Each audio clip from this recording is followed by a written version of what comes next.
Okay, magandang araw na naman mga ka-obra. Ngayon, mga lods, mga ka-barber, gugupit tayo. Gugupitan natin itong regular suki sa aking barbershop. Dito po sa D-Mark Barbershop. Dalawa silang mga apam nagpapagupit ngayon, sabay sila. Hindi ko alam kung tatay niya itong isa. Okay, panoorin niyo mga obra. Ang gupit niya po ay number 2, tapos 0 ang kilid. Yun. Sa mga gustong maggupit, panoorin lang ninyo para kahit paano matuto kayo dito. Yun, number 2 lang yung gamit natin na guide. Number 2. Pagkatapos number 2 mga kabarber,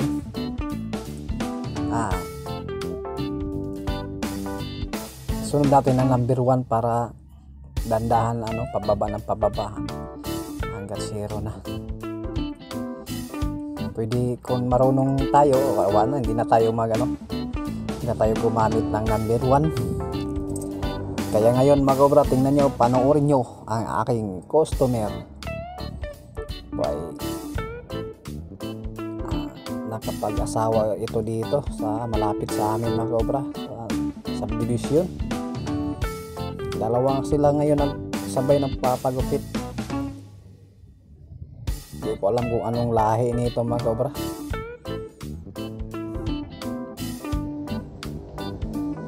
Yun mga obra, sana po hindi kayo magsawa sa ating YouTube channel sa panood sa mga video. Sa hindi pa nag-subscribe dyan, huwag niyong kalimutan. Sana po ay subscribe niyo ako dahil bago pa lang itong channel natin dito sa ating channel mga obra. Lang po dito mga obra, bali 3-in-1 yung ating dito content.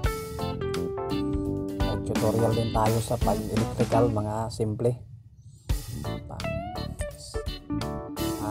Paano tayo magkabit ng ilaw, saka inverter mga kaobra sa ating mga battery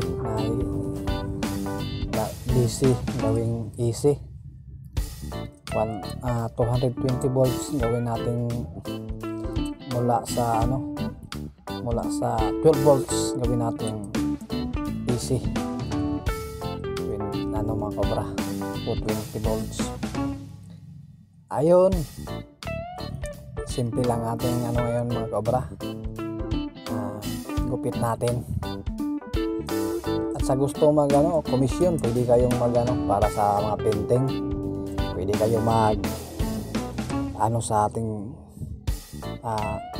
channel, pwede kayong mag-message. PM lang nyo ako mga cobra para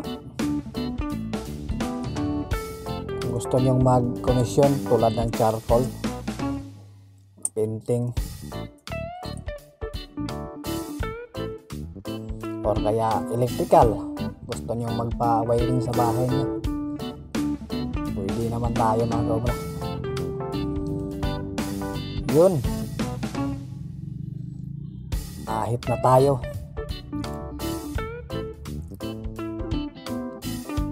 Ahit lang tayo mga cobra.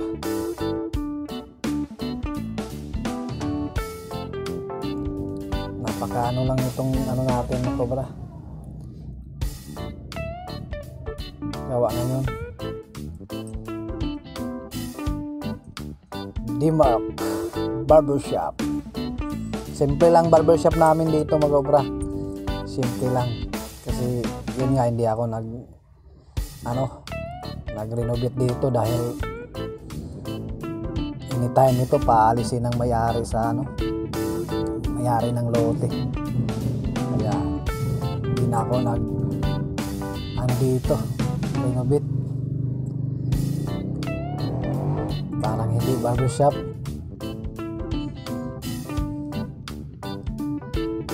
Sabi ng iba mga kaobra, mga customer ko, Hindi naman hinahanap nila yung aircon or magandang barbershop. Ang hinahanap nila yung talagang pulido gumawa.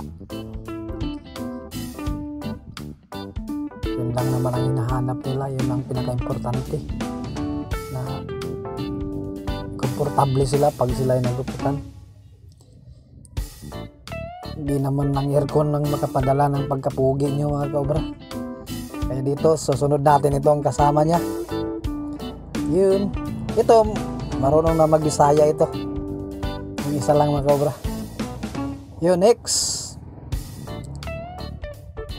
Hindi ko alam kung tatay ba niya ito, mga kaobra. Dahil matanda na. Yun. Ang gupit niya daw, mga kaobra, trim lang daw. Kasi nagpagupit siya sa baba. Sa gilid niya yung kinuha, gilid lang, tapos napakanipis. Kaya ngayon hindi niya pa yung sa gilid, yan na lang, trim ko na lang yung niya, para kukurtihan ko na lang para puging-pugi naman ulit. Yun, puting-puti mga kaobrang buhok nito. Wala kang puti na itim na makikita dito, puro puti. Yun, trim ko lang kasi sobrang haba daw. Hindi niya nagustuhan yung pagpagupit niya sa baba. Kaya ito ang kobra, bawasan ko yung mga taas niya para hindi na mukhang mushroom, dahil parang undercut yung gupit niya, sobrang haba yung sa itaas. Sa lang pala, mga kobra, yung iba nalilito sa gupit na mushroom or undercut. Yung mushroom, mga kaobra, at undercut, isa lang yan. Kasi sa ilalim lang kinukuha, mga kaobra.